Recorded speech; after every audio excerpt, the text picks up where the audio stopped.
उत्तर प्रदेश में इन दिनों इंसाफ की रफ्तार इतनी तेज हो गई है कि जांच पीछे छूट जाती है और कार्यवाही आगे निकल जाती है। एक कागज का टुकड़ा, कुछ आरोप और बस सरकारी आदेश निकल पड़ता है। लेकिन इस बार कहानी में एक बड़ा मोड़ आ गया, क्योंकि जिस शिक्षक को धर्मांतरण जैसे संगीन आरोपों में सस्पेंड किया गया, उनके समर्थन में पूरा का पूरा गांव खुद खड़ा हो गया। हिंदू माता पिता, बच्चे, ग्रामीण सब एक आवाज में बोले, हमारे मास्टर साहब बेगुनाह हैं। यह मामला है मथुरा जिले के नौझील ब्लॉक के एक प्राथमिक विद्यालय का, जहां प्रधानाध्यापक जान मोहम्मद को बीजेपी के मंडल अध्यक्ष दुर्गेश प्रधान की शिकायत पर तत्काल प्रभाव से निलंबित कर दिया गया। आरोप बेहद गंभीर थे दोस्तों। बच्चों को इस्लाम अपनाने के लिए बहकाना, नमाज पढ़वाने का दबाव, हिंदू देवी देवताओं का अपमान, राष्ट्रीय गान न कराना, तबलीगी लोगों को स्कूल बुलाने का दावा। इस पर हैरानी की बात यह रही कि न किसी बच्चे का बयान, न किसी अभिभावक की गवाही, न स्कूल के साथ हिंदू शिक्षकों में से किसी की पुष्टि। लेकिन फिर भी सिर्फ एक राजनैतिक शिकायती पत्र के आधार पर जान मोहम्मद को सस्पेंड कर दिया गया और दूसरे स्कूल से अटैच भी कर दिया गया। बाद में जांच कमेटी बनाई गई, यानी पहले सजा दी गई और फिर जांच बैठी।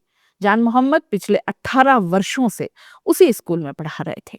स्कूल में 200 से ज्यादा छात्र हैं, जिनमें अधिकांश हिंदू परिवारों से हैं। स्टाफ में 8 शिक्षक हैं, जिनमें 7 हिंदू हैं।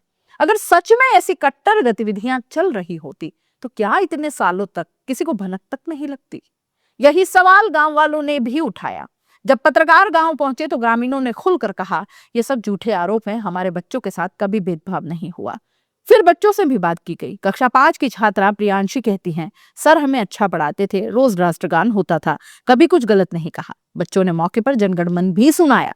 अब सोचिए, जिन बच्चों पर ब्रेन वॉश का आरोप है, वही बच्चे अपने शिक्षक के पक्ष में खड़े हों।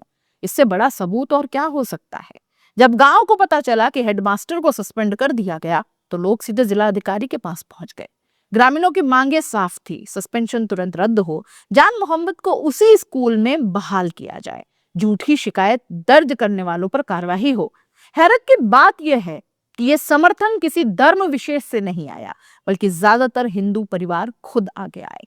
बीजेपी मंडल अध्यक्ष दुर्गेश प्रधान का कहना है कि उन्हें लोगों से शिकायतें मिल रही थी। उन्होंने माना कि उन्होंने खुद कोई ठोस सबूत नहीं दिया, बस बताया गया इसलिए उन्होंने शिकायत कर दी। यानी पूरा मामला सुनी सुनाई बातों पर टिका था।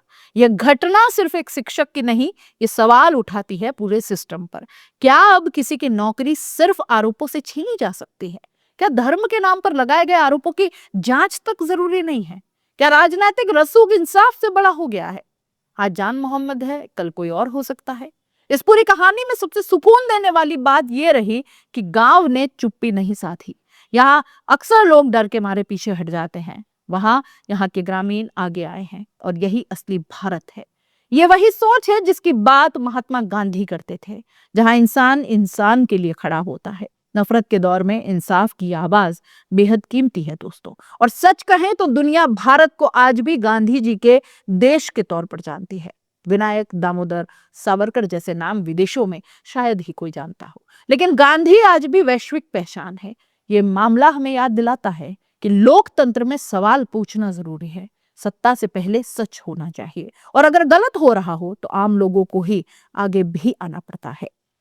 जान मोहम्मद के समर्थन में खड़ा ये गांव सिर्फ एक शिक्षक के लिए नहीं लड़ा, उसने न्याय, इंसानियत और बराबरी के लिए आवाज उठाई। अब देखना यह है कि प्रशासन इस जनभावना को सुनता है या नहीं, क्योंकि अगर आज सच के साथ खड़े लोगों की आवाज अनसुनी रह गई तो कल किसी और की बारी हो सकती है।